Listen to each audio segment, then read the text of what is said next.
Nice Game TV.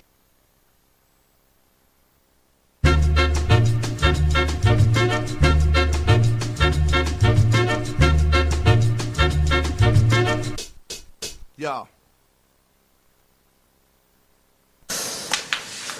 자, 라디오스타 2부 시작하겠습니다. 네. 보통 느려요. 연예가 얘기 좀 하고 했었는데 이게 롤로아랑 좀 겹쳐가지고 롤로아 때 꿀잼을 지금 못 받아서 롤로아 때 저 빠지면 가서 빼겠어요. 롤로아의 핵심 코너가 있는데. 뭐 여러분 저 못 보실 수도 있습니다. 롤로아에서. 뭐 설경구 얘기 있고 싸이 신곡이 뉴스데스크를 통해서 공개를 했다. 뉴스데스크 진짜 싸이가 대단하고 네, 진짜 대단하더라고요. 뉴스데스크가 다르죠. 뉴스에서 신곡을 공개하는 가수가 있었나 싶을 정도로 이렇게 있었고 자잘한 소식들이에요. 여러분들 그냥 인터넷 보시면 확인할 수 있는 김기리 소식들이라. 신보라 커플. 네, 이거 뭐 그랬고 연예계 소식들은 뭐 이렇게 돼 있습니다. 여러분들 뭐 이건 직접 찾아보시는 게 좋을 것 같네요. 1000만 명 개인 정보 총선 후보에 넘겨. 이게 뭡니까? 근데 이거 못 틀라고 하신 거야? 아니 지금 괜찮아요. 불러 그래? 다 떠서. 아. 모바일 솔루션 업체 N사 대표 정모 49살. 1000만 명이 넘는 유권자 개인정보를 당사자 동의 없이 불법으로 수집하고 그중 일부를 지난해 4.11 총선 당시 출마한 후보자 등에게 전달한 혐의로 불구속 기소당했다. 검찰에 따르면 정 씨는 2010년 1월부터 지난해 4월까지 새누리당과 민주통합당 당원, 의정부 시민, 인천 한 고교 재학생들 1121만 7280명의 주민등록번호와 주소, 휴대전화번호, 이메일 등이 포함된 개인정보를 불법으로 수집 저장한 혐의를 받고 있다. 조사 결과 정 씨는 확보한 자료 중 유권자에 해당하는 연령대 정보를 추출하고 지역별로 세분화하는 방식으로 주민등록번호 등이 포함된 개인정보 2737만여 건. 와, 왜 또 갑자기 1000만 명인데 왜 2700만 명? 넘긴 게 1000만 명이고 수집한 건 2700만 명. 총선 직전 후보자와 예비 후보자 측에 제공해 돈을 챙기려 한 것으로 드러난다. 이건 실제로 넘겼고 이건 또 여기서 추가적인 게 또 있고. 대단하다 진짜. 누군가가 트위터에서 본 글인데 우리의 주민등록번호는 공공재다. 그러니까 다 알아. 이미 중국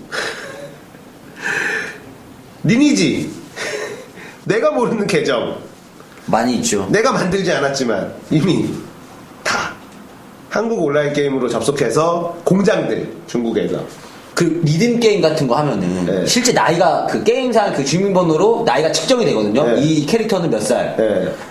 뭐 리듬 게임 40 몇 살, 뭐 50 몇 살 이래 다. 자 부모님 주민번호 다 한 거야. 여러분의 주민등록번호는 여러분 것이 아닙니다. 다 같이 나눠 쓰는 거예요. 그러니까 이미 그렇게 됐어. 이게 사실 주민등록번호랑 이름, 주소, 휴대번호, 이메일만 알면 네. 할 수 있는 게 얼마나 어마어마하겠어요. 나이스게임TV 홈페이지에 회원가입은 주민번호 안 받아요. 안 받습니다 이제. 네, 안 받습니다. 근데 이제 이플렉스는 결제를 해야 되는 부분들은 아직까지 그게 필요하다고 하더라고요. 네. 주민번호를 근데 안 받으니까 억울한 건들이 많죠. 네. 그런 게 있어요. 그리고 참 씁쓸합니다. 내 주민번호는 나의 것이 아니다. 처벌이 너무 약한 것 같아요. 네. 불구속 기소래. 그렇죠. 요 부분. 근데 이게 점점점 굉장히 개인정보에 관한 처벌이 굉장히 심해지고 있어요. 더 심해져야 된다고 봐요 저는. 그래서 저희들이 이제 대회를 진행을 하게 되면 개인정보를 받거든요. 개인정보를 받을 수밖에 없죠. 왜냐면은 얘가 아닌데 사칭으로 해서 그렇죠. 대회를 깽판 치거나 뭐 이런 악용할 수 있는 부분이 분명히 있기 때문에 개인정보를 받는데 그 부분에 대해서 저희들도 굉장히 조심을 하죠. 그러니까 이름, 생년월일, 주민번호는 필요 없어요. 생년월일, 그 다음에 번호. 휴대폰 번호, 네, 연락 가능한 번호. 요렇게까지는 받아요. 더 이상 받으면은 그리고 또 문제가 생길 수 있고 그러면 그걸 받은 거를 저희들은 보관을 합니다. 왜냐면 대회를 진행하면서 문제가 생겼을 시 그걸 봐야 되니까. 또 봐야 되고 다음 대회가 이어지는 경우가 많기 때문에 근데 이거를 어디 웹이나 이런 데 보관하진 않아요. 네, 그런 데다 보관하지는 않고 따로 DB 작업을 해서 보관하는데 이것도 항상 뭐 위험하죠. 그런 부분. 그냥 조심할 수밖에 없어요. 맞아. 네. 근데 웹에다가 데이터베이스화 시키지는 않고 있는데 이게 또 휴대폰 거기 되게 심하잖아요. 와, 뉴스에 그게 떴더라고. 이메일에 악성 코드가 있는데 뭐냐면 카드 명세서인 것처럼 그거 봤어요. 이메일. 보통은 HTML 파일로 오거든요. 근데 압축 파일인 거야. 근데 디자인 똑같이 해가지고 공민카드. 맞아. 그거 누르면 바로 악성 코드가 심어져서 내 컴퓨터를 그대로 다 보게 되는. 그것도 예전에 그것도 있잖아. 국민은행인가? 어디 홈페이지 똑같이 만들어가지고 로그인하고 똑같이 다 하게 만드는데 그래서 대단한 것 같아. 공인인증서를 입력하게 만들고 그 비밀번호 인정하면 비밀번호가 상대 해커 컴퓨터에는 인정하면 별표로 뜨잖아요. 그거 그대로 다 보이게 하고 뭐 이런 거. 그리고 PC방 같은 데도 좀 이렇게 허접한 데는 그 해킹 프로그램이 깔려 있어가지고 내가 무슨 키를 입력하는지 다 정보 전달되게 해놓는 것도 많고요. 세상이 참. 근데 이미 약간 다들 초월했죠. 근데 아시는 분 아실 거예요. 카드 회사나 휴대폰 관련 업종에 일하시는 분들은 다 알잖아요. 주민번호. 보려면 다 볼 수 있잖아. 그래서 저 같은 경우는 양식에 맡기는 거지. 저 같은 경우는 핸드폰 그거 정리할 때 옛날에 우리 회사에 그거 있었잖아요. 우리 서류 휴대폰 작성했었던 개통했던 서류. 그게 거기 있었어요? 네. 왜냐면 그걸 함부로 버리면 그 안에 개인정보 다 들어있기 때문에 그렇지. 이름, 주민번호, 전화번호, 주소 다 있잖아. 그 서류를 그냥 버리면 안 돼. 태워야 되는데 또 태우려면은 많은 양을 또 태우려면 그래서 그냥 밖에다가 놔두고 비 맞고 눈 맞고 몇 년을 거기다 방치해가지고 썩었지 그래. 알아볼 수 없을 정도 내버려뒀어. 그래서 버렸죠. 보통 세절지 같은 거를 이제 이용하긴 하는데. 네. 양이 너무 많아가지고. 맞아. 다죠. 군대에서는 또 군대 생각나네. 군대에서 막 비밀문서 많잖아요. 네. 그럼 망례시켜서 세절하라고 세절을 기계 넣으면 되는데 너무 많아가지고 맞아. 통 맨날 비워야 되고 그 일이었어요. 맞아. 자, 개인정보 유출 하루 이틀 일도 아니지만 씁쓸합니다. 대학생이 스마트폰 채팅으로 만난 초등학생 성폭 이런 개새끼 또 뭐야.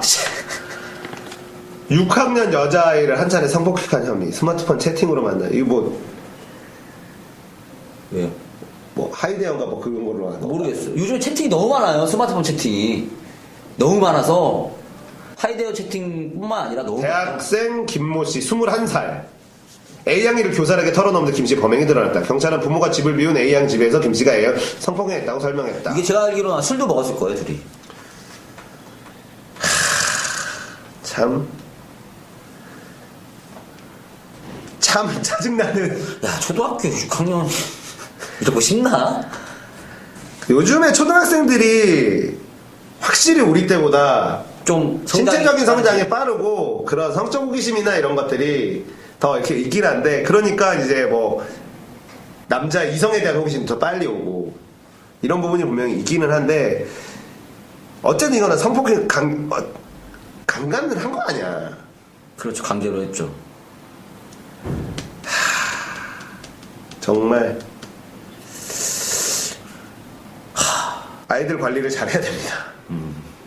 스마트폰 채팅 요즘에 진짜 이런 거 너무 심해. 네. 스마트폰에도 좀 이런 너무 우후죽순처럼 늘어나니까. 근데 성폭행을 만약 빼고 얘기한다면 빗돌보다 나이 차이가 안 나요. 근데 그거 둘 다 성인이니까. 그러니까 빗돌은 둘 다 성인이고요. 네. 성폭행을 빼면 나이 차이가 안 납니다. 네. 그렇다는 거 말씀드리고, 이런 개새끼들은 하여튼 처벌을 강하게 해야 되고. 21살짜리가 와 진짜 미쳤네. 이게 병이야. 이런 애들은 답이 없어. 그러니까 이게 이런 애들이 어떤 애들이냐면 같은 나이 또래 애들은 안 쳐다봐 주잖아 자기를. 그러니까 약간 미숙한 애들, 그러니까 힘없고 미숙한 애들 가지고 이러는 거야. 나쁜 새끼들, 그러니까 약자를 가지고. 이것도 물리적 거세가 필요합니다. 씨발. 근데 사실은 그거 있잖아. 신원 공개, 성폭행 신원 공개 한다 막 이렇게 하잖아요. 저도 들어가서 막 찾아보고 했거든요 예전에. 근데 그거 솔직히 누가 찾아보냐고. 그러니까. 뭐 맨날 뭐 대문짝만하게 어디 뭐 길거리에다 딱 붙여놓은 것도 아니고. 아니 무슨 씨 화학적 거세 이런 거 하지 말고 그냥 물리적 거세 해. 그냥 팍팍팍 잘라버려. 도대체 가해자의 인권을 왜 챙겨줘야 되는데. 인간이기를 포기한 새끼들한테 인권이 왜 있어? 그러니까. 아유 씨발. 이런 애들은 붙여놔야 돼. 공공기관 이런 데다. 그러니까. 그 막 현상수배처럼 잘라버린대요. 잘라버리고 다 붙여놔야 돼. 어디 사는 누구. 지금 그거 우리가 들어가서 봐야 되잖아요. 들어가서 보면 어디서 누구 사는지 다 나와요. 주소랑 이름까지 얼굴이랑. 저 찾아봤거든요. 맞아요. 인천에서 진짜? 우리 동네도 있더라. 무섭더라. 아. 많지. 많아. 우리 동네요? 아, 그 많진 않아요. 많진 않아요? 다른 동네 서울이 제일 많죠 그래도. 맞아 서울이 제일 많아요. 서울이 많을 수밖에 없지. 근데 그 퍼센티지로 놓고 보면 인천이 만만치 않아. 아니에요. 인천 아니야 여러분들. 인천 아니에요. 부천이. 아 진짜로 범죄율은 맨날 달라지는데 인천이 마계 인천이 아닙니다 여러분. 왜 마계 인천이지? 난 이해가 안 가. 범죄율이 제일 높잖아요. 아니에요. 범죄율 제일 높지 않아요. 찾아보세요. 범죄율 제일 높지 않아 인천이. 제일 높을걸? 아니에요. 검색해볼까? 매년 달라집니다. 인천이 1등 때도 있었고 부천이 1등 때도 있었고. 범죄 보세요. 범죄율 쳐보세요. 진짜로 아니라니까. 범죄율.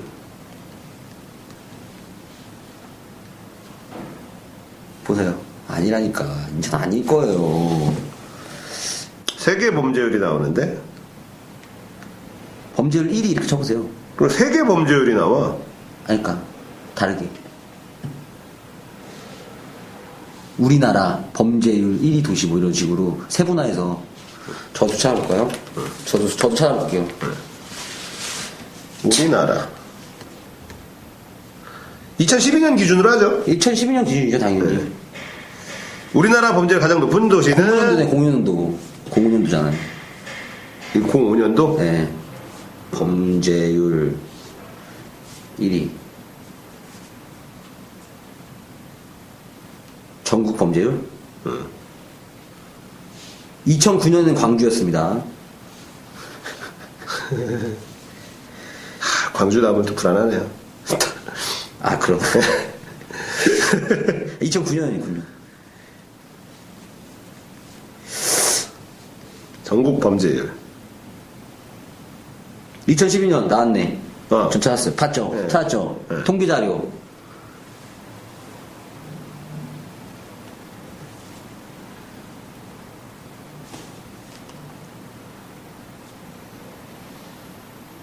어디에요?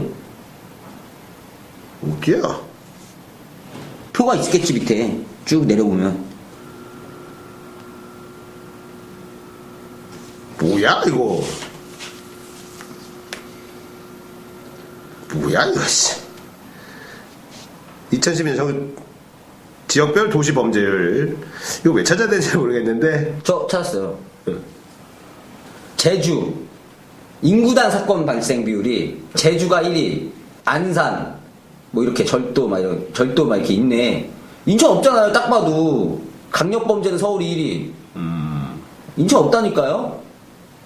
인구당 사건 발생, 천안, 시흥, 춘천, 논산, 서울, 평택, 안동, 제주. 인천은 아예 없어요. 마계 인천 아니라고. 아닌 걸로. 네, 네. 보통 큰 범죄들은 최근에 이렇게 이미지가 안 좋아지는 도시들이 있죠. 뭐 안산이나 수원 이런데. 네. 흉악범. 흉악범. 수원은 그 오원춘 때문에. 인천 아닙니다. 아니에요. 아닌 걸로. 아닌 걸로 아니에요. 아닙니다. 여러분, 마계 인천이 아니에요. 왜 마계 인천이 나는지 모르겠어. 어디서 나온 얘기예요? 예전에 범죄율 1위 뭐 찍었을 때 아니라니까. 만들어진 건가? 그런 적 없어요, 인천은. 고담대구는 왜 나온 거야? 그것도 모르겠어요. 고담대구는 뭐 그 지하철 그런 대형 사고들이 좀 많이 있어서 그런가? 그거 같지도 않고. 엽기 범죄? 인천은 아니에요. 엽기 범죄 때문에 아무튼 인천 아니라는 거. 대형 사고. 인천이 물론 그 외국인 노동당도 많이 살고 항구 도시고. 안산이 외국인들이 많이 살죠. 그래서 안산드레스. 안산은 좀 심해요. 안산 그 GTA 나오는 도시. 그 붙여가지고. 안산은 제가 봐도 좀 그런 것 같아. 어. 그러니까 안산이 인천은 그래도 약간 광역시고 이러다 사람 인구가 많잖아요.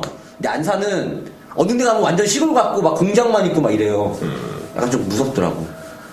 저도 가봤는데 안산. 예전에 그 카피디 형 집이 안산이었잖아요. 아 그래? 네. 아무것도 없어 주변에. 아 그래? 주택만 딱 있고. 아무튼 아닌 데도 있겠지. 외국인 누나도 많고. 안산에 공단 있잖아요. 희화공단인가? 잘 몰라 안 가봐서. 희화공단 있을 거예요. 집값은 싸겠다. 그렇겠죠? 프로포폴 등 마약류 투약자 특별 자수기간. 야, 이것도 특별 자유수기간이에요. 이거 지금 워낙 많아서 이거 한번 다 속아내자는 거예요. 이때 하면은 거의 처벌 안 받아요. 그러니까 불법 무기자, 불법 무기 소지자 자수 그거 있잖아요. 그러니까 이때는 최대한 가볍게 하니까 지금 이 방송을 보고 계시는 분들 중에 혹시라도 불법 투약하신 마약류, 불법 약반 분들 많잖아요. 우리 다 걸리는 거 아니야? 약과신 분들 빨리 지금 자수하세요. 아, 요거 특별 자수기간이라고 하니까. 그리고 최근 뭐 한번 보죠. 뉴스를 한번 남은 시간 동안 한번 까보도록 하겠습니다. 어디 볼까요? MBC의 민망한 구함 허준 밀어주기. 이게 뭔가요? 이게 약간 좀 편성 때부터 얘기가 좀 있긴 있었거든요. TV 데일리라는 곳에서 올린 건데. 구함 허준. 예. 최근 MBC 지나친 자사 드라마 밀어주기가 눈에 띄고 있다. MBC가 야심차게 선보인 1일 사극 구함 허준을 타 방송을 통해 대대적인 홍보를 펼치고 있지만 방송 초반 시청률이 답보 상태에 머무르고 있다. 1일 방송된 MBC 다큐 스페셜은 현재 방송 중인 MBC 1일 드라마 구함 허준을 비롯해 역대 허준을 소재로 한 드라마를 짚어보는 내용으로 눈길을 끌었다. 이날 방송은 지난 1975년 선보인 사극 집념을 시작해서 91년 동의보감, 99년 허준에 이어 최근 방송되고 있는 구함 허준에 이르기까지 역대 허준 드라마를 재조명하는 형식으로 전개됐다. 이런 이서진은 이순재 아저씨야? 젊었을 때? 그런가 본데. 와. 이런 프로그램이 사실 많죠. 그러니까 뭐 연애통신이나 섹션 연애통신, 한밤의 TV나 이런 데 가면 꼭 자사에서 하는 새로운 인물들 가서 뭐 드라마 현장. 근데 이거는 MBC 스페셜은 통으로. 그러니까. 1시간짜리를 통으로 이제 밀어주기를 한 거다라는 거니까. 그런 거는 이제 어떤 프로를 한 꼭지로 이렇게 하는 거는. 근데 이거는 진짜 좀 심했다. 네. 너무 티난다. 이날 방송을 접한 시청자들은 자사 드라마 홍보로 전락한 MBC 스페셜의 현재를 확인할 수 있었다. 원래는 MBC 스페셜은 되게 좀 퀄리티 있는 프로그램이었는데 한때 휴먼 다큐 사랑, 눈물 시리즈 등 명품 다큐멘터리로 호평받았던 과거의 흔적은 오간데 없고 방송 시간 대부분은 허준 콘텐츠의 인기 분석에 주력하는 MBC 스페셜의 현주소를 보여줬다. 최근 MBC는 지난달 방송을 시작한 1일 드라마 구함 허준에 대한 대대 홍보에 나섰다. 이날 방송은 물론 그동안 자사, 연애, 오락 등 다양한 프로그램에서 구함 허준을 소개하는 방송 자주 볼 수 있다.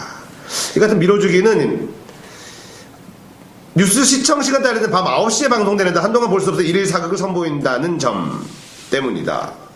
그러니까 9시에 방송이 되니까. 그리고 그런데 보름가량 지났는데 5%에서 6% 시청률을 기록하고 있다. 굉장히 저조한 시청률을. 하지 않죠, 이거는. 이게 사실은 뭐냐면 9시 때 하면서 8시 뉴스로 바꾸면서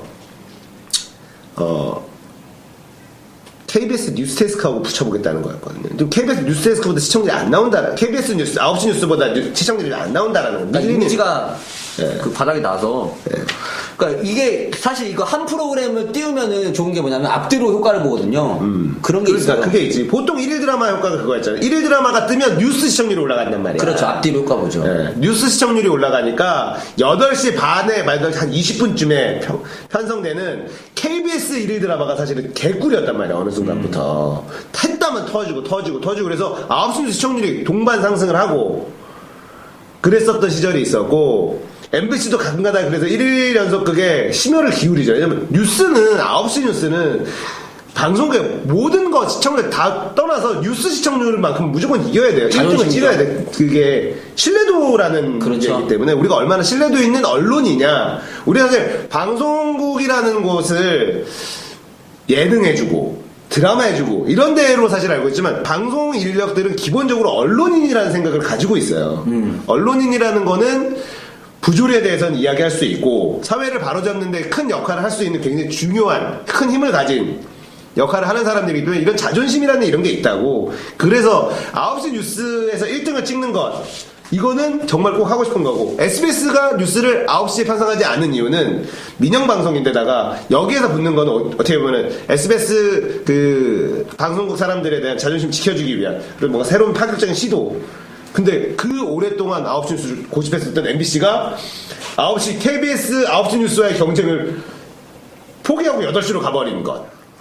드라마로 어떻게 보면 좀 꼼수를 부린 건데. 그렇죠. 사실 근데 이전에 있던 허준 그 이미지가 워낙 세서 그때 시청률 60%가 넘었어요. 근데 내가 그 구하모드 이거를 잠깐 봤는데 괜찮아. 나오는 애들도 그렇고. 그러니까 이게 전형적인 그런 거예요. 그러니까 동방신기랑 똑같은 거야. 근데 이게 지금 MBC가 너무 이미지가 갔어. 그러니까 외적인 요인 때문에 드라마가 정작 빛을 못 보는. 맞아. 이게 지금 그게 커요. 제가 드라마 이렇게 봤는데 연기도 잘하고 다음에가 궁금해지게 하고 괜찮아. 그 작가일 거예요 아마. 그 허준.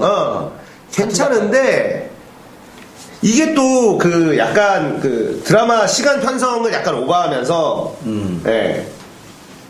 꼼수다 뭐 이런 얘기도 좀 비판을 받고 있거든. 그냥 정석으로 그냥 했으면 오히려 이거 안 먹고 명품 드라마 뭐 이렇게 얘기 들을 수도 있었는데. 그러니까 차라리 민 시리즈로 1일 사극만 아니고 차라리 뭐 MBC 창사 몇성 특집 뭐 이래가지고 또 수목 수목 딱 해버렸으면 아니 주말 이렇게 하면 좀 대박 날 수도 있었어. 1일로 하면 되게 이거 무리거든요. 그러니까. 사극을 어떻게 1일로 해. 거기다가 지금 구암 허준에 이어 방송의 컬투의 베란다 쇼 역시 시청률 부진을 겪고 있다는 점. 그러니까 이 앞뒤로 봐봐. 네. 말아먹잖아. 네. 뉴스 하나가 떠야지. 뉴스 가고 구암 허준 가고 베란다 쇼 가고. 요즘 MBC 또 뭐 시청률 나오는 게 뭐 있지? 무한도전. 아빠 어디가 말고는 없지 지금. 그치. 무한도전 아빠 어디가. 아빠 어디가 하나가 지금 터져가지고. 드라마는 뭐 없나? 그럼 위대한 탄생 갔잖아. 위대한 탄생은 사실 뭐 초반부터 갔고.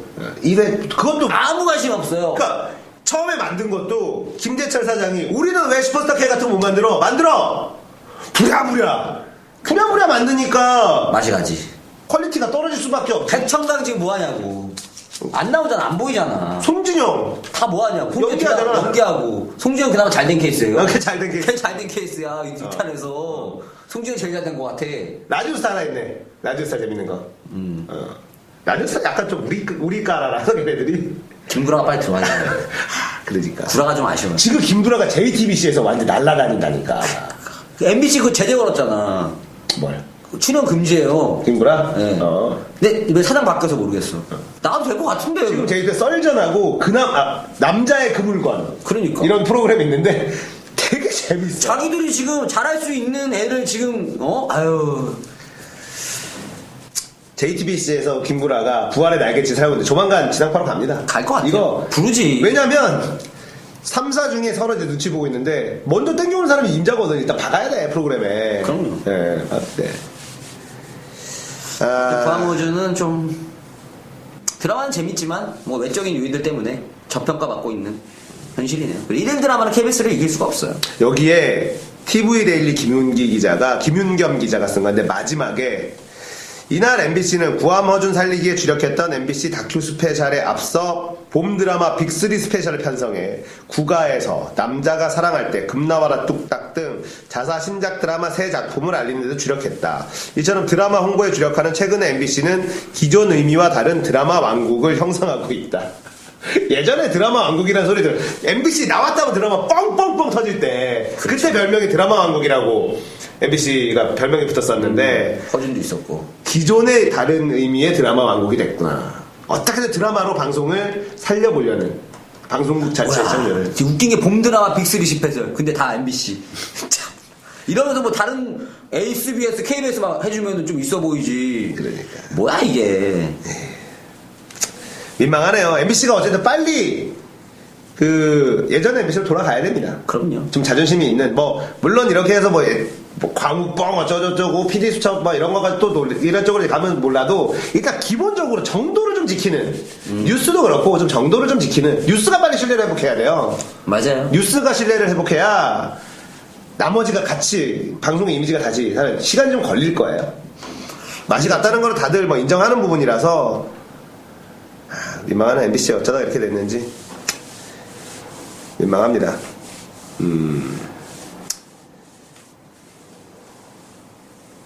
다음에 한번 경제 쪽 한번 볼까요? 정치 얘기하면 워낙에 또 민망하니까 요런 거 합시다.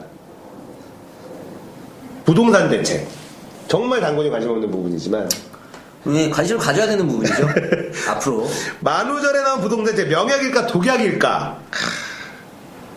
형은 내용을 아실 거 아니에요?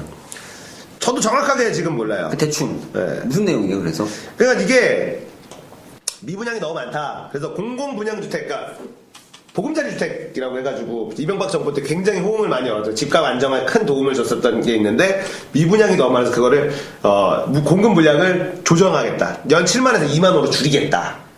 거래량을 늘리겠다는 거거든. 지금 너무 얼어붙은 부동산 시장을. 그러니까 너무 공급만 많으니까 그렇죠. 수요에 비해서 공급을 줄이겠다. 그렇죠. 그러니까 지금 그 공공분양주택을 축소해서 미분양 아파트들을 좀 해소를 하겠다. 그래서 이게 지금 공공분양 보금자리주택 이런 거를 연 7만 원 더 하겠다 빵 지어버리면 기존에 이제 미분양 될 때는 안 팔리거든. 보금자리주택 그렇죠. 싸니까. 그렇지. 그러면 거기다가 이게 뭐가 있냐면 생애 최초 구입자에 대해서는 먼저 취득세 감면이 있습니다.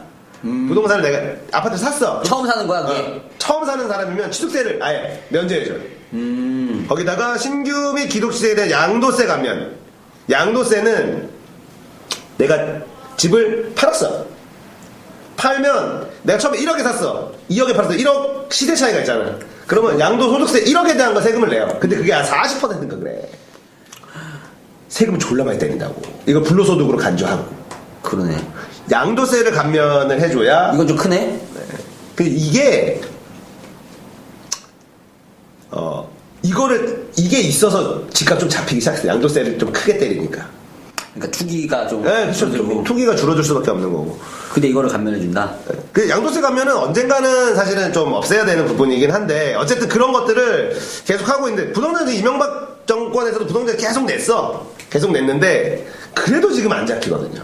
거래가 활성화가 안 돼. 그러니까 지금 부동산 값이 올라간다는 거예요? 떨어진다는 또 뭐가 문제인 거예요? 그러니까 집값이 떨어진다라는 생각을 다들 갖고 있으니까 사람들이 집을 안 사. 거래가 안 되는 거지.